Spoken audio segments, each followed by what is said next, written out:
Selamat datang di channel Novel Official. Sebelum kalian mendengarkan novel Pesona Pujaan Hati, jangan lupa like, share, and subscribe. Kalau tidak kusentil jantung kalian.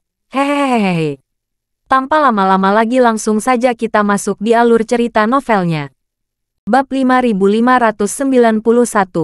Ruby dengan cepat menekan tombol jawab dan berkata dengan hormat, "Tuanku." Tuan Ying di ujung telepon bertanya dengan lembut, "Ruby, kamu di mana sekarang?" Ruby Yurman mengerutkan kening. Dia tahu bahwa dengan ponsel yang diberikan oleh Tuan Ying dapat menghubunginya 24 jam sehari, sekaligus mengetahui lokasinya secara real time. Tuan Ying tahu posisinya, dan sengaja menyapanya dengan sopan, sepertinya ingin dekat dengannya. Memikirkan hal ini, Ruby dengan hormat berkata, "Kembali ke Tuan Ying, bawahan masih berada di timur jauh." Tuan Ying bersenandung dan bertanya kepadanya, apakah ada petunjuk bahwa Vera pernah ke timur jauh? Ruby buru-buru berkata, "Kembali ke Tuan, bawahan tidak kompeten dan belum menemukan informasi apapun yang terkait dengan Vera." Tuan Ying tersenyum dan berkata, "Vera sangat licik. Ini bukan karena kamu tidak kompeten tidak menginstalnya." Baru kemudian Tuan Ying dengan serius berkata, "Ruby, ada sesuatu yang saya ingin kamu lakukan segera." Ruby tahu bahwa beberapa kata sopan dari Tuan Ying ini adalah sorotan nyata saat ini. Jadi, tanpa berpikir panjang, dia berkata, "Tolong beri perintah dari Tuan Ying. Bawahan akan melakukan semaksimal mungkin." Tuan Ying berkata, "Saya ingin kamu menggali ke Aurus Hill secepat mungkin." Ruby bertanya kepadanya, "Tuanku, Anda ingin bawahan pergi ke Aurus Hill untuk membantu Senior Chardon?" "Tidak," Tuan Ying berkata dengan dingin. "Saya ingin kamu diam-diam menyatukan setiap gerakan Senior Chardon. Saya ragu dia akan memiliki hati kedua tentang organisasi." Ruby kaget. Buru-buru berkata, "Tuanku, Senior Chardon telah setia selama bertahun-tahun. Bagaimana dia bisa memiliki dua pemikiran tentang organisasi?" Tuan Ying tidak menutupi. Dia berkata langsung, "Senior Chardon bilang, dia mendapat senjata ajaib di Aurus Hill. Benda itu secara sengaja dicuri oleh makam-makam, dan dia secara tidak sengaja ditempatkan." Ruby berseru, "Ada hal yang bagus." Tuan Ying berkata, "Saya baru saja memeriksa jalur Senior Chardon. Dia memang pergi ke Aurus Hill 2 kali. Oleh karena itu, kemungkinan besar apa yang dia katakan itu benar." Ruby bertanya dengan tidak bisa dijelaskan, "Tuanku, bawahan bingung. Karena Senior Chardon mengatakan yang sebenarnya, mengapa kamu masih mengatakan dia punya dua pikiran?"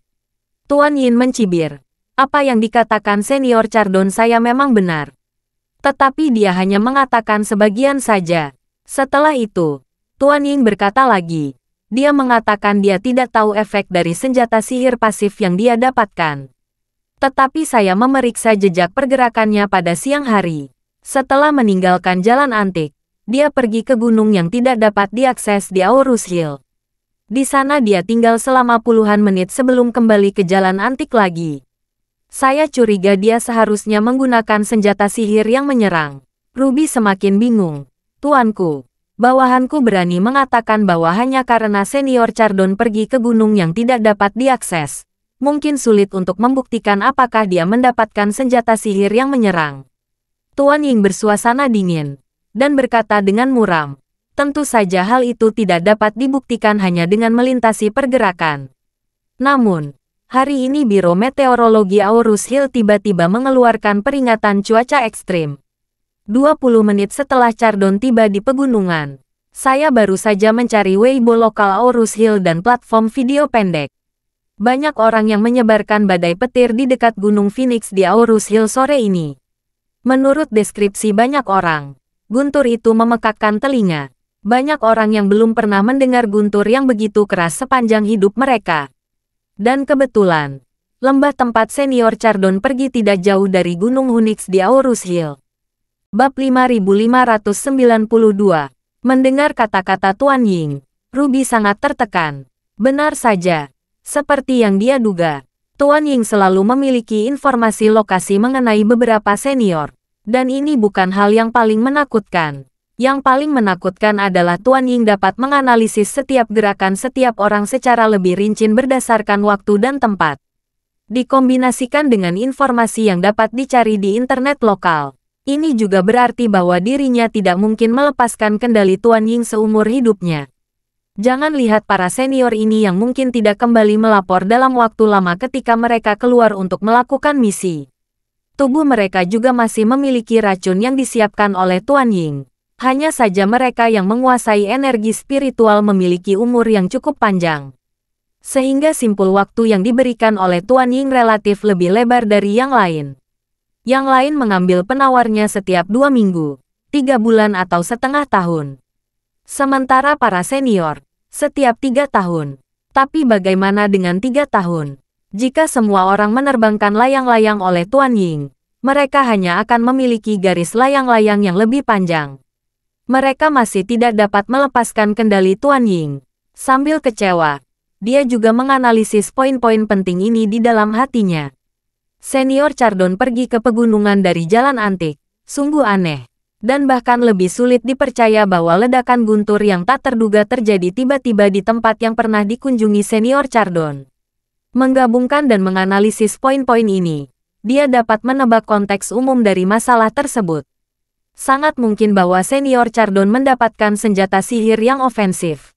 Dan bahkan senjata ofensif ini dapat memanggil guntur langit. Tapi Senior Chardon tidak memberi tahu Tuan Ying bahwa dia mendapatkan senjata sihir ofensif. Pantas saja Tuan Ying mengatakan bahwa Senior Chardon memiliki 2 hati. Senior Chardon berpikir bahwa dia bisa mendapatkan kepercayaan dari Tuan Ying dengan mengeluarkan senjata sihir pasif. Yang tidak dia sangka adalah Tuan Ying dapat menebak bahwa dia terbaring bahkan ribuan mil jauhnya melalui berbagai petunjuk. Memikirkan hal ini, Ruby bertanya kepada Tuan Ying, "Tuanku, bawahan tidak mengancam Senior Chardon. Jika Senior Chardon tahu, bagaimana aku harus menjelaskannya?" Tuan Ying berkata dengan datar, "Tidak, saya akan mengajarkan kamu nanti formula untuk menyembunyikan aura dan pelestarian. Tidak banyak perbedaan kekuatan antara kamu dan Senior Chardon. Dengan bantuan formula ini, selama kamu tidak terlihat olehnya dan tidak menggunakan aura dalam jarak 100 kaki darinya, dia tidak akan mengetahui keberadaanmu. Selain itu, saya dapat melihat lokasinya setiap saat. Saya akan membagikan lokasinya ke ponsel kamu secara real-time, sehingga kamu tidak akan ditemukan olehnya dalam kegelapan." Ruby segera berkata, "Bawahan ini mengerti." Tuan Ying berkata lagi, "Ruby, kamu memiliki 2 misi saat kali ini. Memata-matai Senior Chardon dan mencari tahu berapa banyak senjata ajaib yang dia peroleh." Ruby bertanya dengan heran, "Tuanku, apakah ada ancaman besar di Aurus Hill, sehingga Anda merasa bahkan Senior Chardon tidak dapat menghadapinya?" Tuan Ying menghela napas. "Saat ini tidak diketahui. Ada terlalu banyak hal yang telah terjadi baru-baru ini, dan kebanyakan belum ada petunjuknya. Ini membuat saya merasa tidak nyaman sepanjang waktu. Kamu tahu, Senior Jotun, siapa yang tahu ada bahaya yang akan menghadapi Senior Chardon di Aurus Hill, dan dia memukul menjadi pasta daging." Berbicara tentang ini, Tuan Ying menambahkan, "Tetapi kamu tidak perlu terlalu khawatir. Saya memberitahu kamu ini untuk berjaga-jaga. Senior Chardon berada dalam terang dan kamu berada dalam kegelapan, sehingga tidak ada yang hilang. Akan lebih baik jika Senior Chardon tidak dalam bahaya. Kalau ada, kamu dapat membantu pada saat kritis di Aurus Hill." Meskipun dia memiliki 2 hati, dia masih seorang jenderal yang sangat dibutuhkan oleh perkumpulan penghancuran King. Tidak ada seorang pun yang dapat membuat kesalahan lagi. Ruby langsung berkata, "Jangan khawatir, Tuan Ying, bawahan mengerti." Tuan Ying bersenandung, dan kemudian berkata, "Juga, jika Senior Chardon menghadapi tekanan yang lebih besar setelah kehancuran keluarga akar, saya akan meminta untuk mundur dari Aurus Hill pada waktunya. Pada saat itu, kamu harus tinggal di Aurus Hill dan menunggu Putra Curtis dan Ashley muncul." Setelah menutup telepon, Ruby merasakan 10.000 keengganan di hatinya. Meskipun dia adalah salah satu dari 4 senior, dia selalu tidak suka berkelahi dan membunuh. Apalagi diperintahkan oleh Tuan Ying untuk melakukan kejahatan. Yang paling dia harapkan adalah tinggal di perkumpulan penghancuran King sepanjang waktu, tidak peduli dengan urusan duniawi, dan berkonsentrasi pada pemikiran. Bab 5593, Ruby lebih menyukai mencari peluang yang cocok untuk bekerja di luar negeri. Misalnya, Tuan Ying meminta untuk mencari Vera di timur jauh kali ini. Dia memang mencarinya, tapi dia tidak terlalu memperhatikan, hanya berkeliaran. Tapi tanpa diduga, dengan panggilan telepon dari Tuan Ying, dia harus berangkat ke Aorus Hill. Selain itu, kali ini dia pergi untuk menghubungkan Chardon. Dia pasti tidak bisa memancing dalam beberapa hari ke depan. Meski enggan, dia tidak berani melakukannya sekalipun. Dia cepat-cepat berangkat di tengah malam, membeli mobil dari pemilik hotel dengan harga tinggi, dan melakukan perjalanan dari kota kecilnya ke Yakus, sebuah kota di timur jauh Rusia. Pada saat yang sama, Zakari berpelukan ke kiri dan ke kanan di klub malam terbesar di Aorus Hill dengan memperlihatkan lingkaran hitam di bawah matanya. Dia memegang cincin giok lain yang diminta kembali dari Teddy, dan kartu bank yang telah menerima $1 juta lebih. Dia minum dengan bebas. Di depan Zakari, ada anggur asing yang mahal. Sebotol sampahnya acak berharga setidaknya 10.000 hingga 20.000 yuan, atau bahkan lebih dari 100.000 yuan. Selain itu, beberapa gadis muda dan cantik berkumpul di sekitar Zakari, memujinya dengan segala cara yang memungkinkan. Biaya penampilan gadis-gadis ini malam ini juga mencapai 5 angka. Zakari menghabiskan uang seperti air di sini sepenuhnya karena ini adalah permintaan Charlie. Charlie secara khusus terjadi di malam hari bahwa dia tidak perlu melakukan apapun malam ini. Yang perlu dia lakukan hanyalah minum dan bermain. Dan bahkan meminta Shangri-La untuk menyerahkan kamar kepresidenan kepadanya. Menurut rencana Charlie, dia tahu bahwa senior dari perkumpulan penghancuran King besok pagi pasti akan pergi ke jalan antik untuk menemukan Zakari. Jadi dia meminta Zakari minum dengan kegembiraan malam ini, menghabiskan uang seperti air, dan tidur sampai matahari terbenam 3 tiang besok. Lalu dengan bau alkohol dia pergi ke jalan antik untuk membangun kios. Ini tidak hanya akan membuat karakter Zakari terlihat lebih nyata, tetapi juga memaksa sang senior untuk beradaptasi dengan ritme Zakari. Apa yang dipikirkan Charlie adalah mencoba yang terbaik untuk menggunakan barang antik dan alat sihir sebagai umpan untuk memanipulasi mentalitas pihak lain. Tidak peduli apakah dia datang ke Aorus Hill untuk membunuh kakek neneknya atau keluarganya, biarkan dia belajar menunggu dan bersabar dulu. Pagi selanjutnya, Zakari berpelukan ke kiri dan ke kanan di tempat tidur besar yang mewah di kamar kepresidenan Shangri-La. Dia tidur nyenyak. Senior Chardon tidak sabar untuk meninggalkan hotel saat fajar, dan pergi ke jalan antik untuk menunggu kemunculan Zakari. Sedangkan senior Dijo seperti sebuah lagu, mengendarai kereta malam selama beberapa jam, dan baru saja tiba di Yakus, sebuah kota di timur jauh Rusia. Setelah tiba di Yakus, dia mengambil penerbangan paling awal di pagi hari dan terbang ke Harbin di timur Laut Cina. Ketika pesawat Sukhoi Super 100 yang bobrok mendarat di Bandara Harbin, Ruby melewati prosedur bea cukai dan transit, dan terbang dari Harbin ke Aorus Hill. Saat dia terbang ke Aorus Hill, senior Chardon sudah berkumpul di jalan antik dan hendak mengamuk. Untuk membahas Zakari lebih awal, senior Chardon datang lebih awal hari ini dari semua pedagang kaki lima. Namun, setelah berkeliaran di sini selama 3 atau 4 jam, kakinya menjadi kurus, dan dia tidak melihat Zakari. Gelisah, dia mondar-mandir di jalan antik, dari timur ke barat, lalu dari barat ke timur, mengulangi siklus ini, tetapi dia tidak melihat Zakari yang menghantuinya dalam mimpinya. Tetapi dia tidak tahu bahwa pergerakan waktu nyata dia bolak-balik di jalan antik telah lama ditangkap oleh pengawasan kota di sekitarnya, dan terlihat jelas oleh Charlie yang berada di Shangri-La. Pukul 12.30 siang, pesawat Ruby mendarat di Bandara Aorus Hill melawan terik matahari. Penerbangan sepanjang. Dia terus-menerus mengajarkan formula yang diajarkan oleh Tuan Ying, untuk menyembunyikan aura di tubuhnya sebanyak mungkin. Setelah turun dari pesawat, dia tidak mengalami penundaan. Setelah meninggalkan bandara, dia naik taksi langsung ke jalan antik Aorus Hill. Meskipun Leslie Zahner masih memegang tanda di bandara, berharap bertemu dengan klien besar lainnya seperti Senior Chardon. Tetapi tanpa cincin giok, dia sama sekali tidak menarik perhatian Ruby.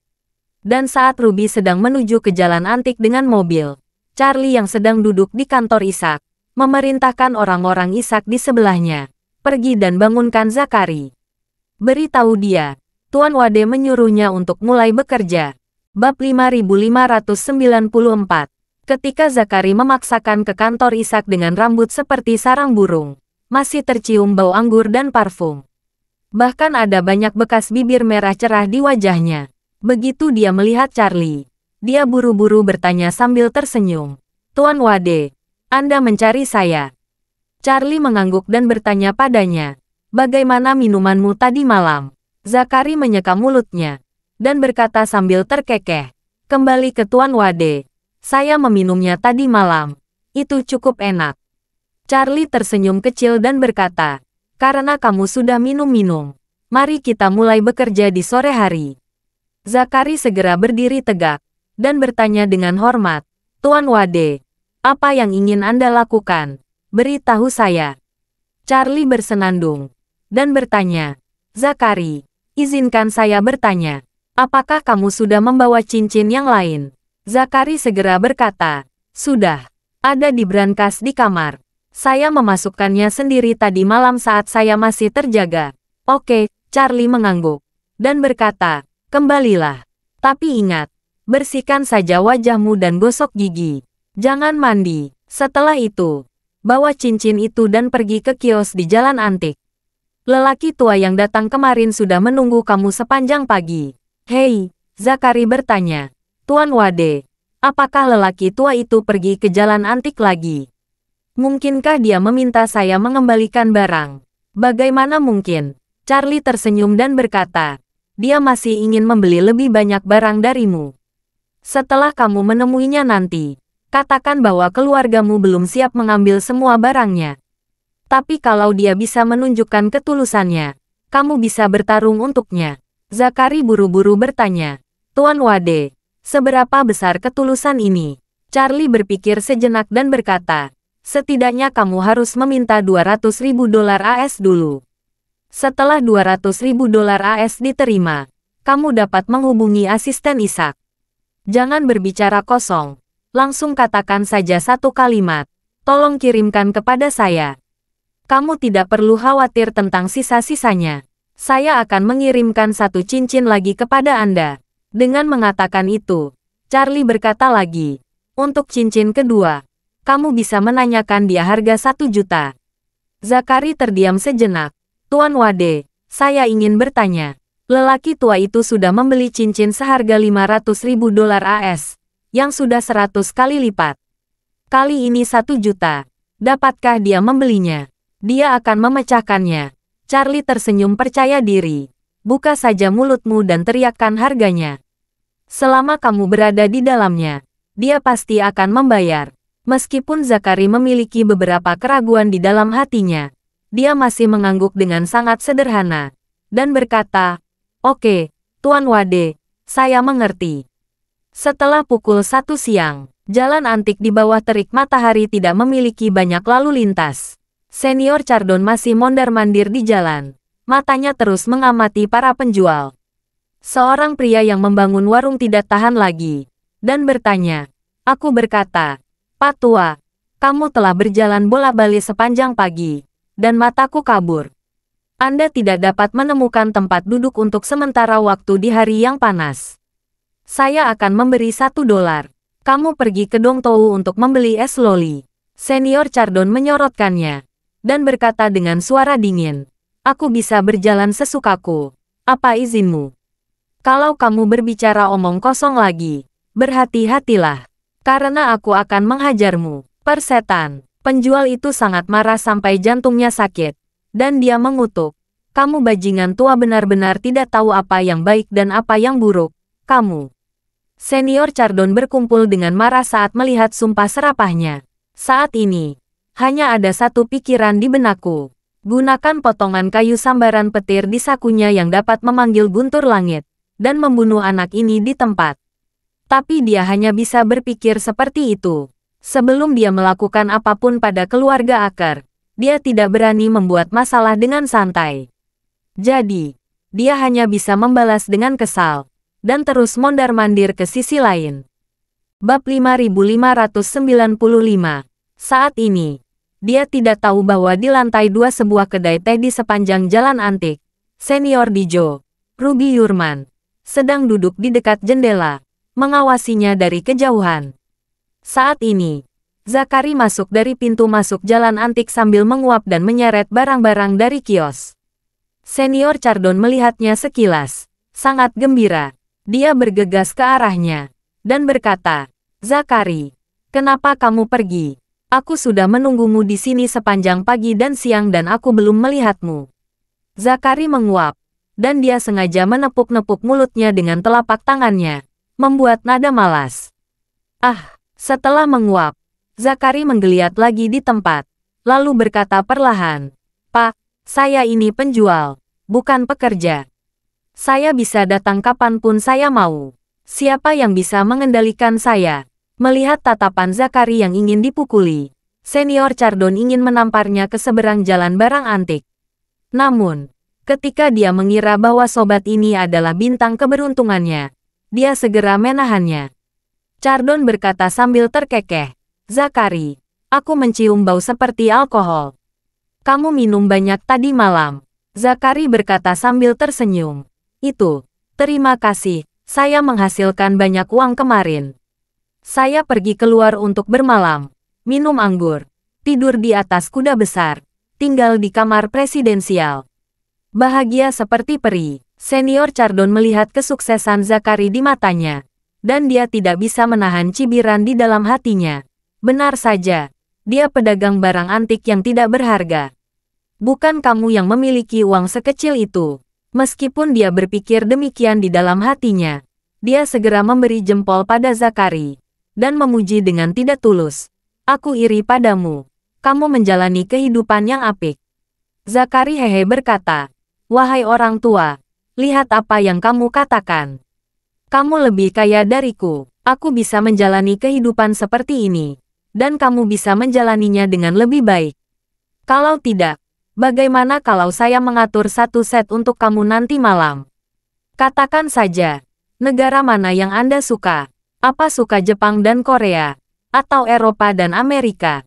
Sejujurnya, gadis muda Rusia ini sangat cantik dan jujur. Benar-benar luar biasa. Senior Chardon segera melambaikan tangannya. "Jika kamu tidak bisa melakukannya, mari kita bicara tentang bisnis yang serius.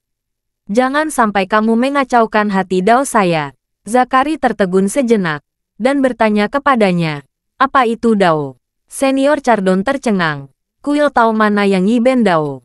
Zakari berkata dengan santai, "Dari Jepang. Dermawan wanita di kuil mereka sudah terkenal." Begitu Senior Chardon mendengarnya berbicara tentang dermawan wanita Jepang, dia tahu bahwa dia tidak boleh menahan kentutnya dengan baik. Dia segera mengulurkan tangan untuk menyela, dan berkata, "Zakari, tidak apa-apa. Ayo berhenti bicara. Aku datang padamu hari ini karena aku ingin berbicara denganmu. Izinkan saya bertanya, bisakah kamu mendapatkan barang bagus dari keluargamu?" Zakari menahan senyumnya, dan berkata dengan wajah serius, "Orang tua, saya membuat panggilan khusus tadi malam untuk melaporkan masalah Anda." Senior Chardon buru-buru bertanya, "Lalu apa yang dikatakan keluarga atasanmu?" Zakari berkata, "Keluarga saya sangat berhati-hati. Mereka biasanya hanya mengirimkan barang sekali dalam beberapa minggu. Tetapi saya katakan kepadanya bahwa lelaki tua itu dapat diandalkan dan murah hati. Jangan bicara tentang membeli barang. Jelaskan saja." Dan cincin dibayar ratusan ribu dolar. "Kita tidak memiliki kesempatan untuk bertemu dengan pelanggan sebesar itu. Saya membujuknya untuk memberi Anda beberapa barang lagi." Senior Chardon bertanya, apakah dia setuju. Zakari berbicara tentang dia dari kiri ke kanan, dan berkata sambil tersenyum, "Aku bilang kamu murah hati, tapi dia tidak percaya. Dia bersikeras meminta saya untuk meminta biaya perkenalan 2 hingga 300 ribu yuan terlebih dahulu. Dia juga meminta saya untuk memberinya setengah dari setiap orang. Apakah terlalu berlebihan untuk mengatakan bahwa orang ini terlalu berlebihan? Senior Chardon dapat mendengar apa yang dipikirkan Zakari. Dia dengan cepat berkata, Zakari, biaya rujukan sangat mudah untuk dibicarakan. Selama kamu dapat meminta dia mengirimkan kepada saya akan memberi kamu 200.000 biaya rujukan. Zakari segera berkata, Tuan, saya berbicara tentang dolar AS. Senior Chardon tahu bahwa dia dibantai. Namun dia tidak terlalu peduli saat ini. Dia segera berkata dengan tegas, saya juga berbicara tentang dolar AS. Senior Chardon tahu bahwa dia dibantai.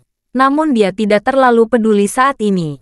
Dia segera berkata dengan tegas, saya juga berbicara tentang dolar AS. Bab 5596.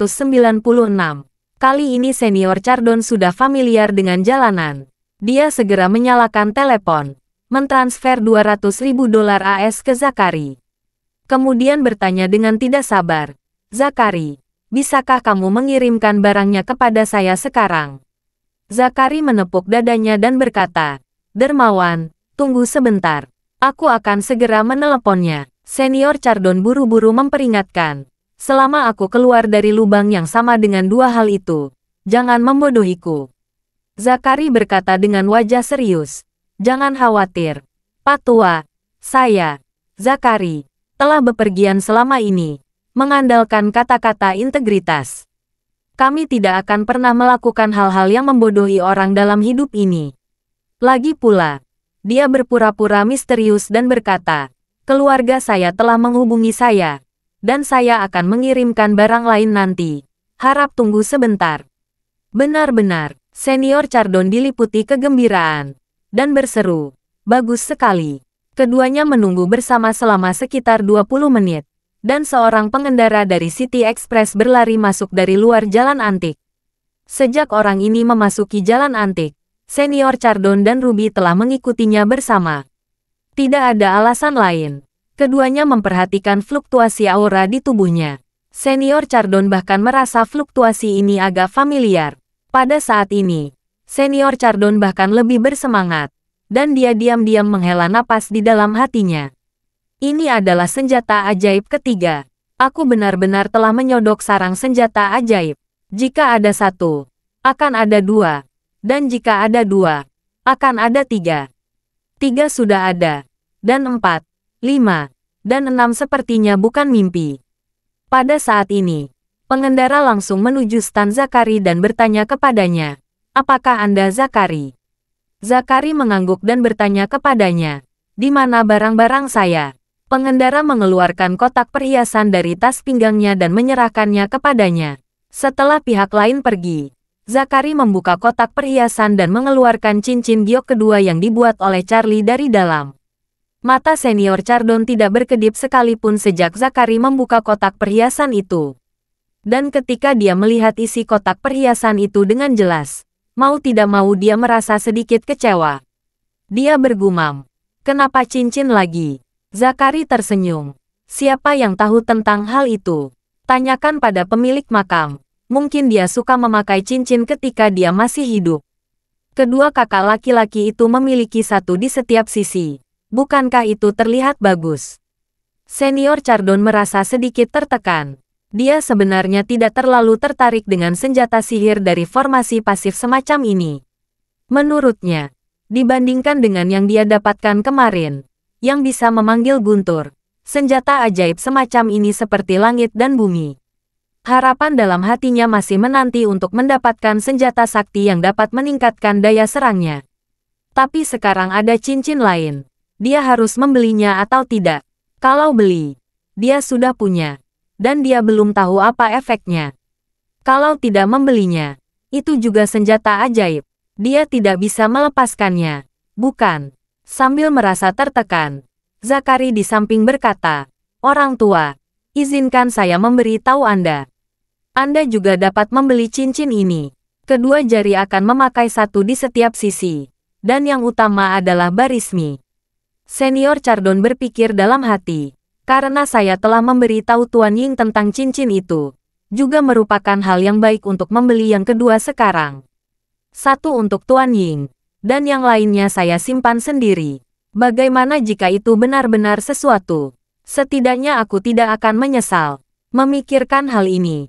Dia berkata kepada Zakari, oke, karena saya memiliki takdir dengan cincin ini. Saya juga menginginkan yang ini. 500.000 dolar AS. Zakari buru-buru berkata, orang tua, kali ini 500.000 tidak cukup. Keluarga telah memerintahkan bahwa cincin ini adalah yang terakhir. Setelah dijual, tidak akan ada lagi. Ini dijual seharga 1 juta dolar. 1 juta. Senior Chardon berkata dengan sedikit ketidaksenangan. Ini harga duduk di tanah. 2 kali lipat harga tanah datar. Bab 5597. Zakari berkata tanpa daya. Pak, saya juga bekerja untuk orang lain. Saya harus menjual berapapun harga yang mereka tetapkan. Tidak masalah jika menurut Anda harganya tinggi. Lagi pula, Anda sudah memiliki salah satu dari cincin ini. Jadi tidak terlalu perlu membeli yang kedua. Senior Chardon segera memotongnya dengan tangannya. Dan berkata dengan serius. Saya pasti menginginkan barang-barang itu. Tetapi saya pikir harganya tidak bagus. Saya tidak kekurangan uang kecil ini. Tetapi saya merasa sedikit tidak bahagia. Zakari mengangguk. Seolah aku mengerti. Dan berkata dengan serius. Sejujurnya, Pak Tua, aku mengerti perasaanmu. Tapi izinkan aku memberitahumu sesuatu dari lubuk hatiku. Barang antik itu langka dan berharga. Dan cincin giok ini totalnya hanya ada 2. Kalau Anda membeli semuanya, pasti akan menjadi barang langka untuk disimpan. Mungkin Anda bisa menjualnya lagi dalam beberapa tahun, dan harganya akan berlipat ganda lagi. Senior Chardon menghela napas dalam hatinya. Saya membeli senjata ajaib, dan ada pembicaraan untuk menjualnya di luar. Tidak mungkin menjualnya seharga 100 juta. Memikirkan hal ini, dia tidak ingin terus berurusan dengan harga Zakari. Lagi pula, dia masih mengandalkan Zakari untuk membantunya mencocokkan dan membeli lebih banyak artefak magis. Jadi, dia dengan cekatan mentransfer uang itu ke Zakari untuk pembayaran. Setelah uang itu dibayarkan, dia bertanya dengan rasa ingin tahu. Ngomong-ngomong, Zakari, tolong bantu saya untuk bertanya kepada keluargamu. Kapan barang bagus yang sama dikirim? Jika nyaman, mengapa tidak memberikannya kepada saya sekaligus? Selama barangnya bagus, saya akan menerima semuanya. Untuk Senior Chardon, dia hanya punya 3 hari. Dan sekarang sudah sore, ini berarti setengah hari lagi telah berlalu. Hanya menyisakan 2,5 hari. 2,5 hari kemudian, di tengah malam, dia harus menyerang keluarga Aker. Pada saat itu, Aurus Hill akan berdarah dan pasti akan menjadi sangat panik. Pada saat itu, dia mungkin tidak akan memiliki kesempatan untuk membelinya. Zakari memandang Senior Chardon, dan berkata dengan kata-kata baik Charlie, Tuan, lain kali kami mengirimkan barang. Kami mungkin harus menunggu sekitar 7 hingga 10 hari. Apa? 7 sampai 10 hari? Senior Chardon tiba-tiba menjadi cemas, dan berkata, mengapa harus menunggu begitu lama? Zakari menjelaskan tanpa daya. Lihat, barang kami ini memiliki asal yang salah. Ketiga barang ini dijual kepada Anda dengan total lebih dari 2 juta dolar AS. Setelah kami melunasi uangnya, kami harus menemukan cara untuk menjualnya kepada Anda. Kumpulkan beberapa rekening bank pribadi dan sebarkan. Lalu minta orang menarik uang tunai sedikit demi sedikit. Proses ini juga akan memakan waktu. Senior Chardon mengerutkan kening dan bertanya, apa maksudmu? Mengapa begitu merepotkan? Zakari berkata tanpa daya, Dermawan, apakah kamu benar-benar mengerti? Kami tidak bisa hanya mengumpulkan uang. Kami harus meluangkan waktu untuk mencuci uang terlebih dahulu. Kalau tidak, jika uang itu tetap ada di rekening kami, itu akan dengan mudah menyebabkan masalah serius. Perhatikan. Dan jika suatu hari terjadi sesuatu dan uangnya tetap di rekening, bukankah itu akan segera disita oleh polisi? Senior Chardon memahami mode operasi orang-orang ini. Pendapatan dari penggalian ilegal dan penjualan kembali barang antik itu sendiri adalah uang hitam. Dan memang ada risiko jika tidak melakukan pencucian. Tetapi meskipun dia mengerti, dia tetap tidak sabar. Dan berkata, Zakari, Saya tidak sabar menunggu 7-10 hari. Zakari merentangkan tangannya. Jika Anda tidak bisa menunggu, tidak ada yang bisa saya lakukan. Sejujurnya, banyak hal yang dicurahkan dari makam itu terakhir kali. Saya benar-benar ingin menjual Anda sedikit lebih banyak. Tapi saya hanya jalang kecil di sini. Aku tidak bisa menjadi penguasa masalah ini. Tidak mau didamaikan. Senior Chardon buru-buru memohon. Tolong bantu saya. Saya bisa berdagang kapan saja dalam 2 atau 3 hari ke depan. Kamu tidak perlu khawatir tentang uangnya. Saya punya banyak. Selama kamu dapat meyakinkan bos kamu untuk mengirimkan barang sesegera mungkin, berikan kepada saya. Dan saya akan memberi kamu tambahan 10% biaya bantuan pribadi untuk satu kesepakatan. Kalau terlalu terlambat, aku mungkin benar-benar harus pergi. Zakari berkata dengan agak malu. Ini, 2 atau 3 hari agak terlalu terburu-buru. Setidaknya 5-7 hari. Senior Chardon menjadi semakin tidak sabar, dan berkata, ada banyak hal yang harus saya lakukan. Saya tidak punya banyak waktu tinggal di Aurus Hill. Setelah itu, dia menggertakkan giginya dan berkata, Zakari, aku akan menunggumu tiba sebelum hari gelap paling lambat. Kalau kamu bisa mendapatkan barang dalam waktu ini, kamu bisa menemuiku di Holiday Hotel di gerbang barat Jalan Antik. Bab 5598. Chardon sangat jelas bahwa setelah 2,5 hari, dia harus pergi untuk melaksanakan tugas yang dipercayakan kepadanya oleh Tuan Ying apapun yang terjadi. Dengan kekuatannya, meski keluarga Akar berada di bawah perlindungan ketat pengawal, sama sekali tidak masalah baginya untuk membunuh keluarga Akar.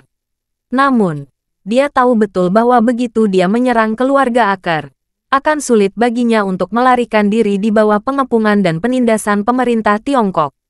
Saat itu, dia tidak akan pernah memiliki kesempatan untuk menggali lebih banyak senjata ajaib dari Zakari. Sejenak, Senior Chardon juga memikirkan apakah dia harus mencari kesempatan untuk mengikat Zakari dan memaksanya untuk memberi tahu informasi tentang keluarganya. Lalu mengikuti tanaman merambat untuk menemukan keluarganya, dan langsung membunuh dan merampoknya. Namun, dia juga khawatir jika terlalu banyak pergerakan, beritanya akan bocor.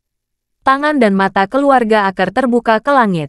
Jika mereka menyadarinya, misi intinya mungkin akan terpengaruh. Dan dia tidak mengerti mengapa Tuan Ying tidak bisa menunda rencananya untuk membunuh keluarga Akar selama beberapa hari setelah mendapatkan berita bagus tentang senjata ajaib itu. Dalam keputusasaan, dia hanya bisa menemukan terobosan dalam tubuh Zakari. Jika uang dapat digunakan untuk mengesankan keluarga Zakari dan membuat mereka menjual semua senjata ajaib di tangan mereka kepadanya secepat mungkin, ini akan menjadi hasil terbaik bagi Senior Chardon. Bagi Zakari, tugasnya adalah meminta Senior Chardon memberi tahu garis waktu terakhirnya, karena itu sangat berarti bagi Charlie. Setelah mendengarkan Senior Chardon mengatakan bahwa dia bisa menunggu paling lama sampai lusa, Zakari mengangguk dan berkata, jangan khawatir, Pak Tua. Saya akan mencoba yang terbaik untuk membantu memperjuangkannya. Jika ada berita, saya akan mencari Anda di hotel Anda secepat mungkin. Oke, Senior Chardon mengangguk puas, dan memberi tahu lagi. Ingatlah untuk memberi tahu mereka. Selama aku bisa menghargai sesuatu, uang jelas bukan masalah. Zakari berkata sambil memberi isyarat oke dan berkata sambil tersenyum. Saya akan mengurus semuanya. Jangan khawatir. Baru kemudian Senior Chardon merasa lega, dan berkata kepada Zakari, karena ini masalahnya, saya tidak akan menunda urusanmu. Besok dan lusa, saya akan datang ke sini jika tidak ada yang harus saya lakukan. Kalau kamu punya berita apapun, tolong beritahu saya sesegera mungkin. Zakari setuju untuk turun dan menyaksikan Senior Chardon pergi. Meskipun Senior Chardon meninggalkan kios Zakari, tetapi tidak meninggalkan Jalan Antik.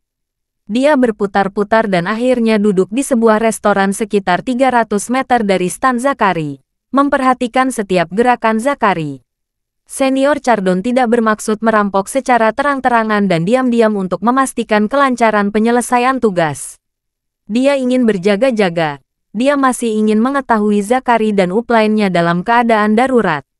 Pada saat yang sama, Dia tidak menyadari bahwa di lantai 2 tidak jauh dari situ, seorang kenalan lama sedang menatapnya.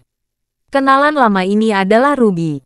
Pada pukul 5 sore, Zakari menutup kiosnya, menelepon petugas Shangri-La, dan menelepon sebuah Rolls-Royce untuk menjemputnya dari pasar barang antik. Dia sekarang menjadi tamu Presidential Suite di Shangri-La. Selamat tinggal. Tamu memiliki Rolls-Royce untuk penggunaan eksklusifnya. Rolls-Royce berhenti di pinggir jalan. Pengemudi bersetelan jas dan sarung tangan putih keluar dari mobil, membuka pintu belakang untuk Zakari, dan berkata dengan hormat, "Tuan, silakan masuk ke dalam mobil." Zakari mengangguk. Dia masuk ke mobil dengan sembarangan. Sopir itu bertanya padanya, "Tuan, kemana Anda akan pergi selanjutnya?" Zakari melambaikan tangannya dengan anggun, dan berkata sambil tersenyum, "Pergilah ke Internasional Yinghuang." Yinghuang International adalah klub malam termewah terbesar, tempat Zakari menghabiskan waktu dengan gila-gilaan tadi malam. Menghabiskan ratusan ribu dalam satu malam. Hari ini, mengikuti instruksi Charlie, dia masih berencana pergi ke Yinghuang International untuk merasakan kegembiraan menghabiskan uang seperti air. Namun, setelah dia masuk ke dalam mobil, dia tidak melupakan tugas yang diberikan oleh Charlie. Dia mengambil ponselnya dan melakukan panggilan suara ke Charlie melalui WeChat. Ketika telepon tersambung, Charlie bertanya kepadanya, "Zakari, bagaimana kabarmu?" Zakari berkata, "Cincin itu telah terjual, dan pembeli masih menginginkan lebih banyak barang." Charlie berkata, "Kamu bisa memesan lebih banyak barang. Minta dia menunggu sebentar." Akhir-akhir ini, polisi dan bank bekerja sama dengan sangat erat. Bab 5599. Jika sumbernya tidak diketahui, mudah untuk diincar oleh mereka, terutama transfer dolar AS semacam ini. Jadi hari-hari ini, kamu harus mencurahkan semua uang. Kamu memberi tahu pembeli hanya separuh kata. Dan itu akan dikirim dalam seminggu. Zakari berkata dengan cepat, tapi pembeli ini tidak bisa menunggu selama itu. Dia mengatakan kepada saya hari ini bahwa dia hanya bisa menunggu sampai hari berikutnya paling lambat. Apakah pelayaran kita dapat mengirimnya lebih awal? Lagi pula, setelah melewati desa ini, tidak ada toko seperti itu. Mendengar Zakari berkata bahwa senior dinasti Qing hanya bisa menunggu sampai hari berikutnya gelap, hati Charlie tiba-tiba bergetar. Dia merasa bahwa karena pihak lain akan mengatakan itu, maka malam lusa mungkin adalah waktunya untuk melakukannya. Jika dia harus terjadi, maka pertempuran ini harus menjadi malam lusa. Jadi dia berkata kepada Zakari, "Saya akan memikirkan masalah ini lagi. Jika polisi tidak melakukan apa-apa dalam 2 hari terakhir dan waktunya tepat, bukan tidak mungkin memberi dia lagi." Zakari bertanya, "Bolehkah saya memberi tahu pembeli terlebih dahulu?" "Tidak perlu," Charlie berkata dengan tenang. "Untuk kehati-hatian, lebih baik perhatikan secara rahasia dulu. Jangan terlalu aktif saat ini." "Baiklah," Zakari tersenyum dan berkata, "Lalu apa yang harus saya lakukan 2 hari ini?" Charlie berkata, "Kita akan melanjutkan pembangunan kios di Jalan Antik, dan saya akan memberi tahu kamu jika ada keadaan khusus." "Baik," Zakari menutup telepon, lalu menghapus rekaman panggilan suara dengan Charlie. Lalu dia memasukkan telepon kembali ke sakunya, dan mulai memejamkan mata dan beristirahat. Dia bertanya-tanya dalam hati, "Saya tidak tahu mengapa Tuan Wade sangat berhati-hati, dan dia secara khusus menyuruh saya duduk. Setelah naik mobil ke Shangri-La, saya harus berbicara di sana sesuai dengan naskah yang dia atur. Bukankah Tuan Wade mempercayai orang-orang di Shangri-La? Mereka semua orang kepercayaan yang dikembangkan dengan hati-hati oleh Tuan Isaac Cameron. Selain itu, mengapa dia mengatakan bahwa dia harus menggunakan WeChat untuk menelepon? Apakah takut ditemukan di catatan panggilan?" Zakari tidak tahu bahwa senior Chardon yang duduk di dalam taksi di belakangnya bisa mendengar isi panggilan teleponnya dengan Charlie. Dia diam-diam mengikuti Zakari adalah untuk memberi dirinya cadangan, dan batas waktu untuk tindakan terakhir adalah lusa. Dia tidak memiliki tugas lain saat ini, jadi sebaiknya dia mengikuti Zakari dan mengklarifikasi masalah. Untungnya, dia dapat menemukan rumahnya sebelumnya. Justru karena inilah dia berkonsentrasi mendengarkan setiap kata yang diucapkan Zakari di dalam mobil, serta setiap kata di telepon. Setelah dia mendengarkan ini, dia sangat percaya pada semua yang dikatakan Zakari. Segera, Rolls-Royce yang dikendarai Zakari berhenti di pintu masuk internasional Yinghuang. Ketika penjaga pintu Yinghuang International melihat Rolls-Royce yang dikendarai Zakari, dia mengemudi ke pinggir jalan untuk menyambutnya. Begitu mobil berhenti, dia segera membuka pintu mobil Zakari dan berkata dengan hormat, "Tuan Evans, Anda di sini." Zakari bersenandung, mengeluarkan ratusan yuan, dan dengan bangga memasukkannya ke pihak lain. Pada saat ini, seorang humas wanita yang menawan datang dengan pinggang ular airnya yang terpelintir. Dia bertanya dengan nada yang menawan dan lembut, "Saudara Evans, kamu di sini. Apa yang kamu rencanakan hari ini? Saudariku akan mengaturnya untukmu." Zakari berkata dengan bangga, "Buka stan terbesar, menyajikan makanan termahal, dan mengatur 2 gadis kecil yang bisa dibawa pergi untuk saya di malam hari. Ingat, saya hanya ingin yang Jepang hari ini." Humas wanita itu berkata dengan agak gadis malu, "Saudara Evans, di sini, gadis Jepang tidak sepopuler Eropa dan Amerika. Aku hanya punya 1 gadis Jepang di bawah manajemenku. Bagaimana kalau aku memberi yang Korea? Apakah itu bisa dilakukan?" Zakari mengulurkan tangannya. "Saya tidak bisa melakukannya. Saya butuh 2 orang Jepang hari ini. Pergi dan cari cara untuk saya. Kalau tidak bisa, kamu dapat meminjam 1 dari tempat lain. Harganya bisa dinegosiasi. Saya akan memberi kamu 10.000 yuan jika sudah selesai." Mendengar ini, humas wanita itu tiba-tiba mendapatkan kembali semangatnya. Dia berkata sambil tersenyum, "Saudara Evans, Anda sangat murah hati. Dengan apa yang Anda katakan, saya akan mencari 1 lagi untuk Anda hari ini. Jika tidak memungkinkan, Saudara Evans, apakah menurut Anda saya harus mengubah kewarganegaraan sekarang?" Zakari mencubit pinggang rampingnya dengan keras, dan memuji sambil tersenyum. "Kamu masih yang terbaik dalam berbicara." Bab 5600. Penyusunan penampilan Zakari hanya mengikuti aransemen Charlie. Dengan kata lain, dia makan, minum, dan bersenang-senang dengan dana yang disetujui oleh Charlie. Charlie meminta untuk bernyanyi setiap malam karena dia khawatir Senior Chardon akan diam-diam memperhatikan Zakari yang gugup. Sebelum Senior Chardon mengambil langkah selanjutnya, Charlie tidak bisa membiarkan Zakari mengetahuinya.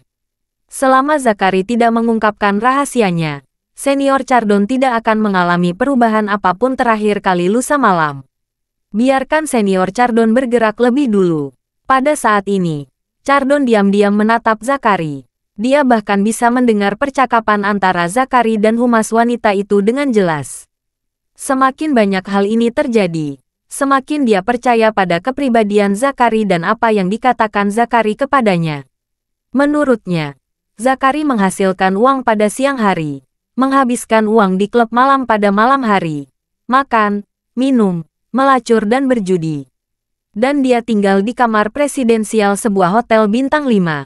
Kebiasaan hidup paling khas dari penjahat yang telah menghasilkan banyak uang.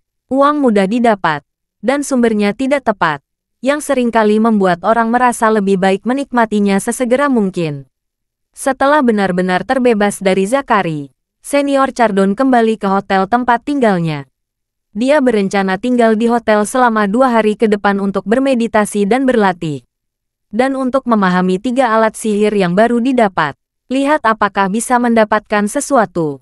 Charlie sudah memahami pergerakan Senior Chardon, jadi dia meminta orang-orang untuk melewati pengawasan kota, dan mengawasi tempat hotel tinggal Senior Chardon 24 jam sehari. Begitu mereka melihatnya meninggalkan hotel, mereka segera melapor pada dirinya. Sedangkan Ruby, dia menghindari pandangan Senior Chardon dan Charlie. Diam-diam mengintai di Aurus Hill sendirian. Diam-diam memperhatikan setiap gerakan Senior Chardon. Malam itu, Ruby dengan jujur melaporkan semua yang terjadi hari ini kepada Tuan Ying. Ketika Tuan Ying mengetahui bahwa Senior Chardon telah mendapatkan senjata ajaib lainnya, dia sudah penuh dengan tanda tanya. Di era akhir Dharma ini, artefak magis sudah lama sangat langka. Bahkan artefak magis dalam jumlah terbatas di tangan Tuan Ying semuanya ditinggalkan oleh Tuan Ying saat itu. Dia sendiri tidak memiliki kesempatan untuk menguasai cara menyempurnakan senjata ajaib. Oleh karena itu, Tuan Ying hampir tidak dapat memahami mengapa Senior Chardon dapat menemukan 3 artefak ajaib ketika dia pertama kali tiba di Aorus Hill. Tepat ketika Tuan Ying sedang bingung, Senior Chardon melepaskan dan memutuskan untuk melaporkan kepada Tuan Ying tentang mendapatkan senjata ajaib ketiga hari ini.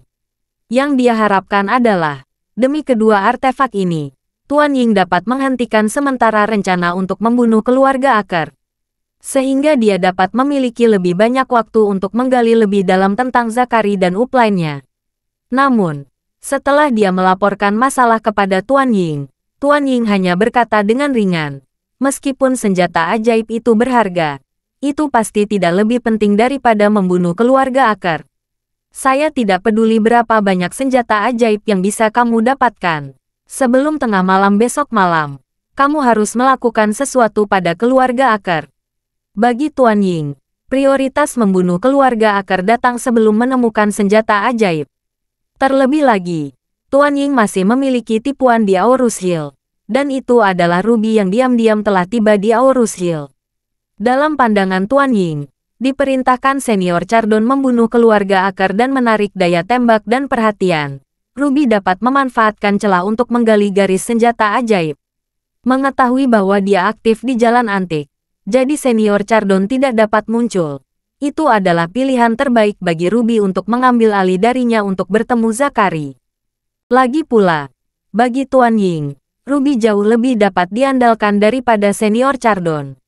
Di luar dugaan, Senior Chardon mengeluarkan 2 senjata ajaib dan masih gagal membuat Tuan Ying menunda rencananya. Dia sangat tertekan. Satu-satunya hal yang dapat dia lakukan saat ini adalah berharap Zakari akan memberikan hal-hal baik besok. Keesokan harinya, Zakari tidur sampai matahari kembali tinggi. Charlie tidak mencarinya. Jadi setelah makan mewah di hotel pada siang hari, dia dengan santai datang ke jalan antik untuk terus menjual kios. Begitu stand didirikan, Senior Chardon datang mencarinya. Melihat tampang mabuk Zakari, dia tidak sabar untuk bertanya kepadanya, "Zakari, apakah bosmu memberi kabar?" Terima kasih sudah mendengarkan cerita novel Pesona Pujaan Hati. Sampai jumpa di novel selanjutnya.